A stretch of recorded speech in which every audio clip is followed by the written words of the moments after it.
nos tenemos que preguntar por la ausencia de Alejandra y ¿La Carlos. qué? La ausencia, que te hemos visto con Ay, muchos no, amigos, pero no han cariño. venido. Hombre, pobrecito, para 3 días que vienen con tu bebé.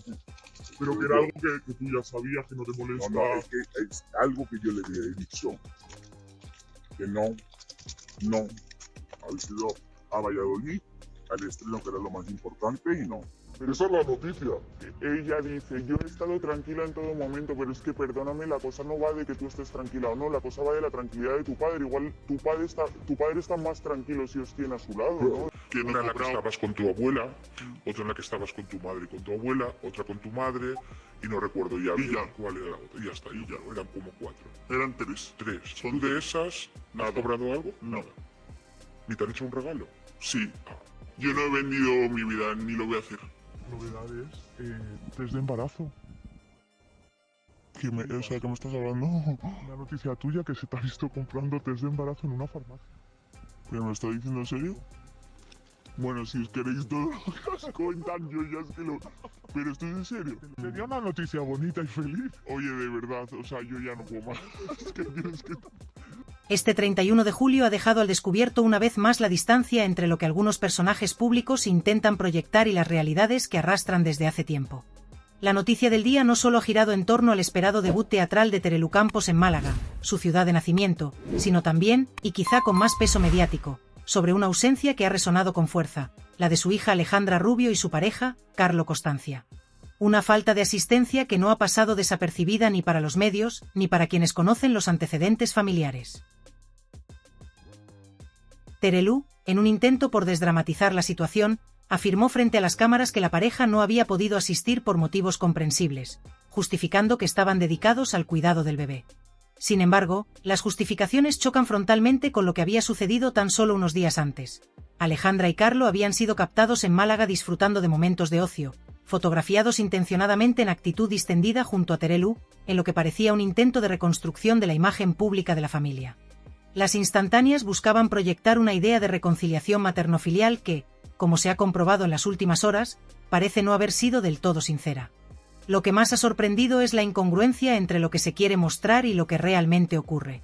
Porque, aunque las imágenes recientes daban a entender que madre e hija habían limado asperezas, la ausencia de Alejandra en uno de los eventos más importantes de la carrera actual de Terelu desdice todo lo anterior. Resulta llamativo que, tras varios días en la misma ciudad, y después de haber permitido que se les fotografiara para alimentar titulares positivos, la hija no se dignase estar presente en el estreno de su madre, quien acabó saliendo sola del teatro, sin el respaldo de su entorno más cercano. Pero lo más llamativo no es el gesto actual, sino lo que la memoria colectiva y la hemeroteca sacan a relucir. Porque Alejandra Rubio, en otras ocasiones, no ha dudado en juzgar con severidad el comportamiento de otros miembros del universo mediático del clan Moedano Flores, como hizo hace apenas unas jornadas cuando en un programa televisivo criticó abiertamente la actitud de Chayo Moedano ante la hospitalización de su padre, Amador. Lo que muchos consideraron un ataque desmedido se vuelve ahora casi irónico al recordar las declaraciones públicas que Alejandra hizo en 2020, cuando reconoció entre sollozos que había abandonado el hogar familiar justo cuando a su madre le diagnosticaron un segundo cáncer de mama. En aquel entonces, Alejandra tenía tan solo 18 años y acababa de alcanzar la mayoría de edad. Decidió marcharse a vivir con su pareja, dejando a Terelu sola en plena lucha contra una enfermedad devastadora. La confesión la realizó durante su participación en el programa Viva la Vida, en una sección en la que los colaboradores enfrentaban sus emociones. A cambio de su sueldo, se sometió a un ejercicio de introspección que dejó frases tan contundentes como: «Debí haberme quedado por la situación. Me siento culpable por haberme ido cuando mi madre más me necesitaba». No son palabras extraídas de rumores o tertulias, sino declaraciones emitidas por ella misma en un programa de televisión con audiencia nacional. A pesar de ello, su madre siempre se mostró comprensiva. En aquel mismo espacio, Terelu llegó a intervenir en directo para exonerarla de cualquier culpa, diciendo que en ciertos momentos incluso le vino bien que su hija no estuviera en casa, ya que no tenía que ocultar su dolor. No obstante, para cualquiera que conozca lo que implica atravesar un cáncer, resulta muy duro imaginar el vacío emocional que debió de sentir una madre al ver que su hija optaba por priorizar su independencia personal justo cuando la enfermedad regresaba. Por eso resulta chocante que Alejandra, con ese pasado reciente, se atreva a juzgar públicamente la actitud de otros hijos en circunstancias familiares delicadas. No se trata de cuestionar que las personas evolucionen o que no puedan rectificar, pero la memoria mediática es implacable, y si uno ha expuesto públicamente su historia, también debe ser consciente de que esa historia puede volver a salir a la luz. El periodista Miguel Temprano también ha contribuido a remover los cimientos del relato que ha querido sostenerse en los últimos días.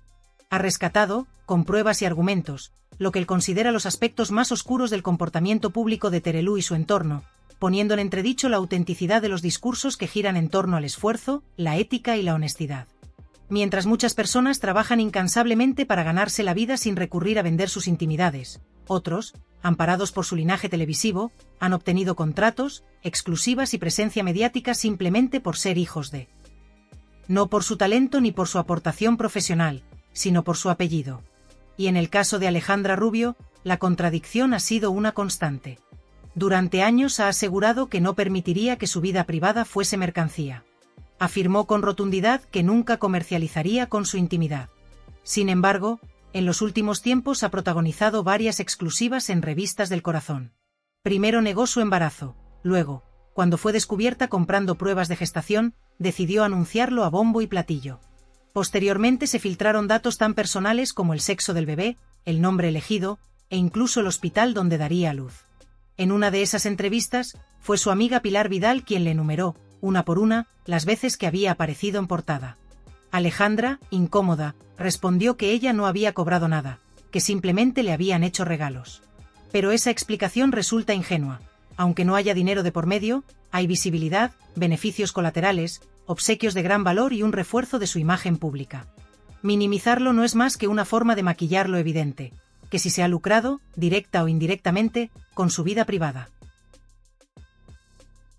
Y cuando se le interpeló directamente acerca de las exclusivas firmadas por Carlo Costancia, padre de su hijo y figura cada vez más visible en el universo mediático, Alejandra Rubio optó por adoptar una postura de aparente neutralidad.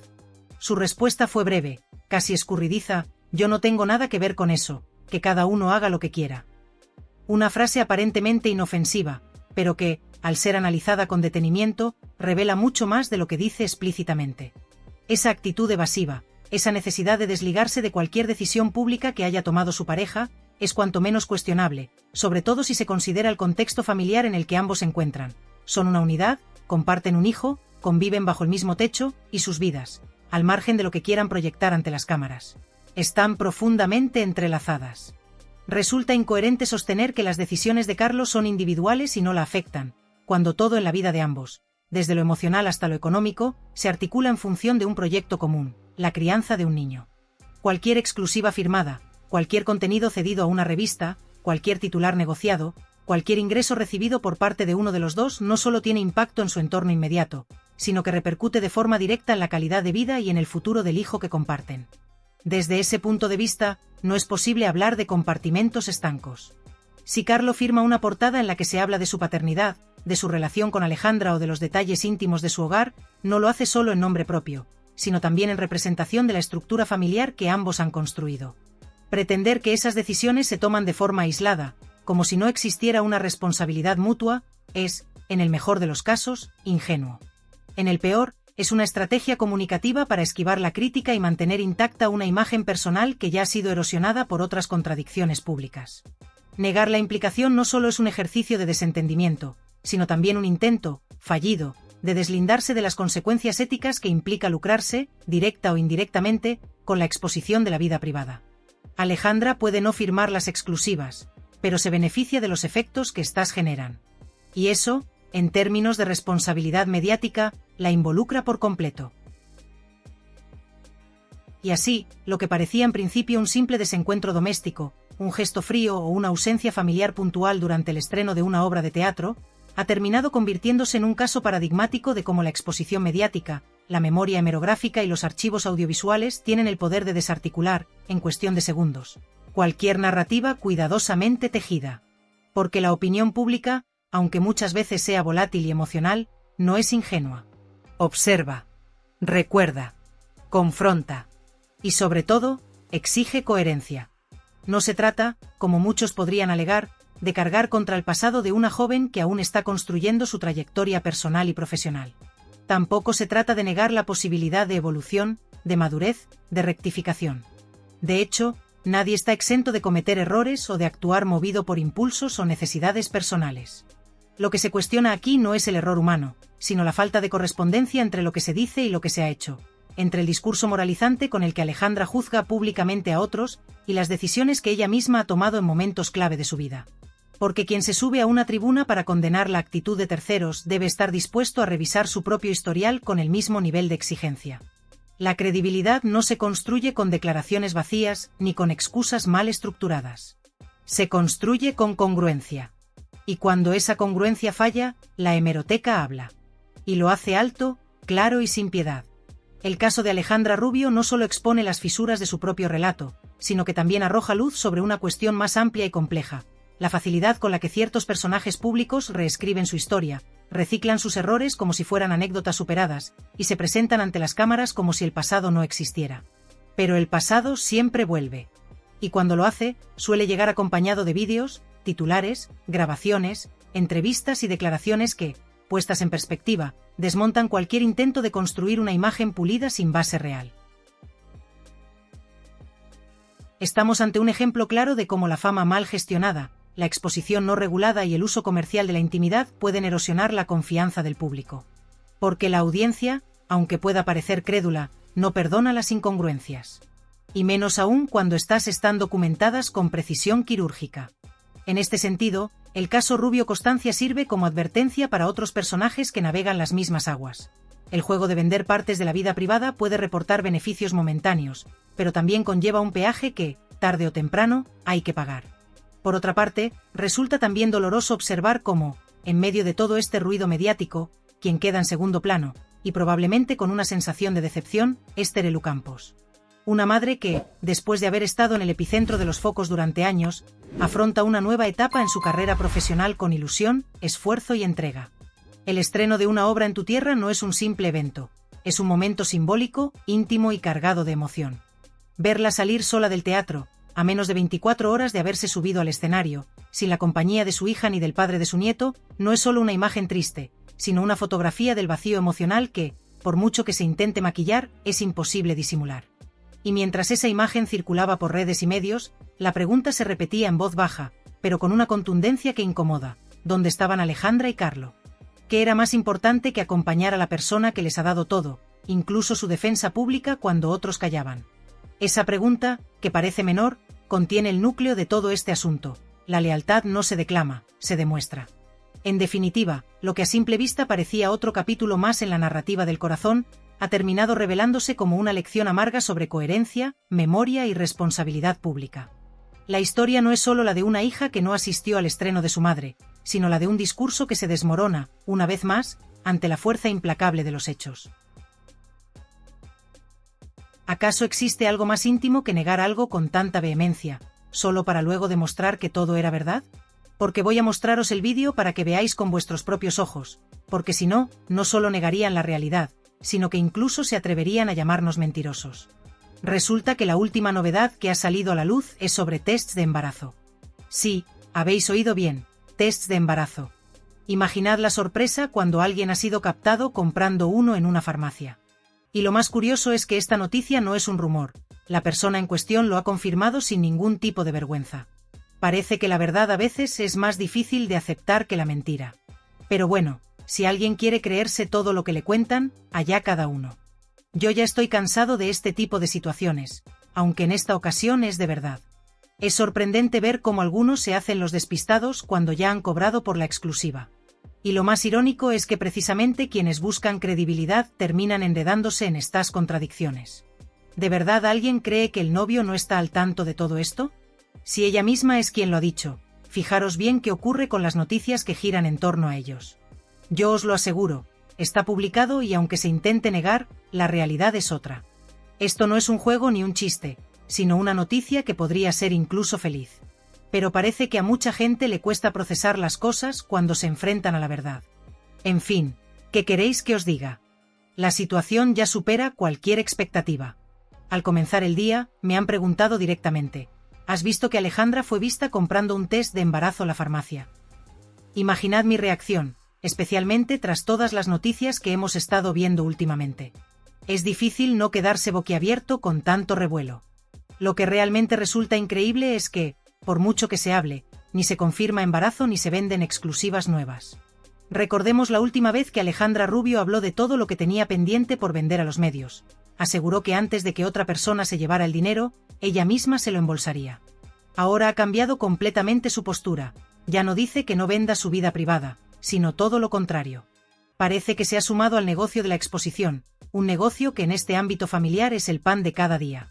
Lo triste es que, a pesar de todo, todavía hay quien cree en estas historias. Os voy a dejar un extracto de Miguel Temprano, porque no tiene desperdicio. Hoy parecía un cura haciendo milagros, pero no solo eso, también paga para que te los hagan. Llegas hecho polvo y él te introduce en la máquina del tiempo de sus fotógrafos, estilistas y expertos en Photoshop. Es impresionante lo que puede hacer. Pagas desde 10.000 hasta 30.000 euros y sales completamente renovado. El problema es que si buscas a la persona real por la playa, no la encontrarás, porque lo que ves es una imagen retocada, un producto de la edición y el maquillaje, muy alejado de la realidad. Esto ya lo comentamos en el canal, pero es un engaño a la audiencia, como si todos fueran tontos. Lo peor es que la gente sigue comprando esta versión maquillada de la verdad, y eso es lo que me resulta más lamentable. Vamos a hacer un análisis rápido de esta transformación. Primero, pongamos la imagen del antes y después, una foto reciente donde aparece tal cual es y otra editada para una portada de revista. La diferencia es abismal y revela el poder de un buen maquillador, peluquero, estilista y fotógrafo, junto con las habilidades del Photoshop. Cuando el fotógrafo dice puedo hacer milagros, pero milagros enteros, no, se refiere a que no puede transformar todo de una vez. Necesita ayuda con prendas o accesorios para no tener que retocar absolutamente todo. Así que se usan redes, ponchos o chalecos para disimular y ahorrar tiempo de edición. Esto incluye brazos esculpidos como los de una muñeca Barbie, una imagen que todos vemos en televisión, pero que es completamente irreal. La realidad es que se engañan a sí mismos y también a su audiencia, que no es tonta ni ciega. Este tipo de retoques exagerados tratan al público como si no tuvieran ojos para distinguir lo verdadero de lo falso. En las fotos, añaden detalles para disimular imperfecciones, lo que significa que cada imagen lleva horas de trabajo detrás. Pero por otro lado, echo en falta algo que no se compra ni con Photoshop, un poco de cariño real.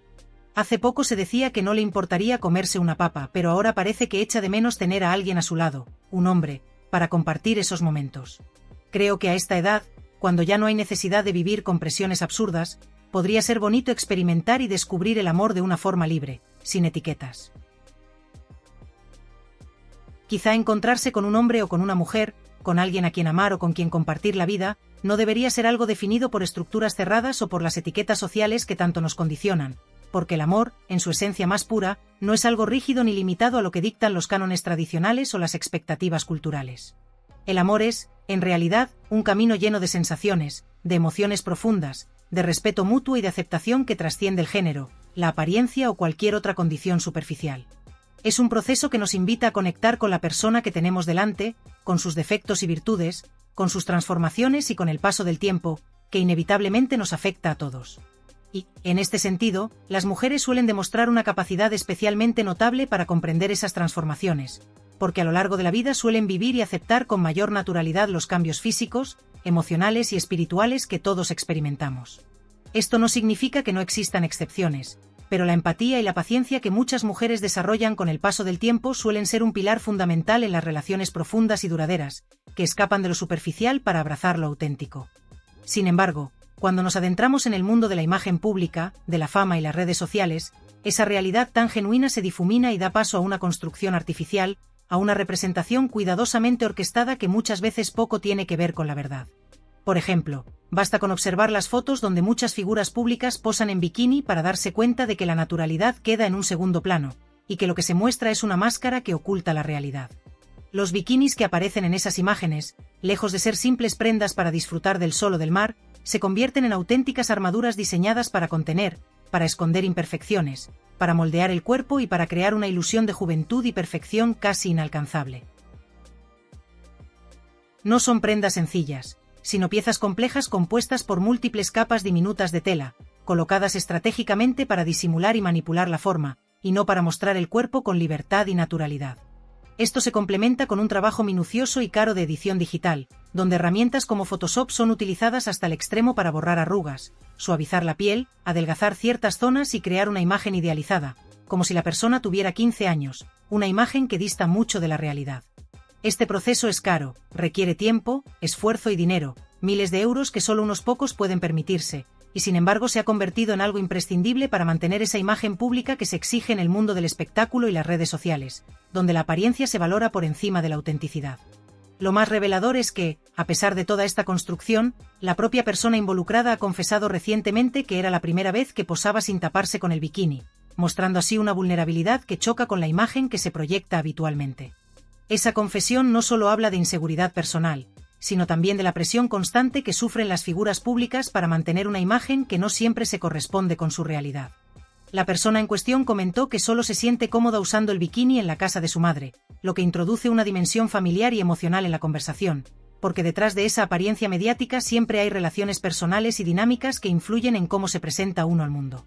Es aquí donde la figura de la madre aparece indirectamente, junto con nombres conocidos como Teresa Campos, mostrando que en el trasfondo de estas historias hay mucho más que solo una imagen pública.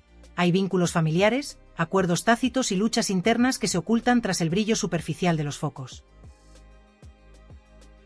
Debemos ser sinceros y no perder de vista que la industria del entretenimiento y la prensa del corazón se alimenta fundamentalmente de vender miserias y dramas personales, convirtiendo temas sensibles y dolorosos en mercancía para atraer la atención del público.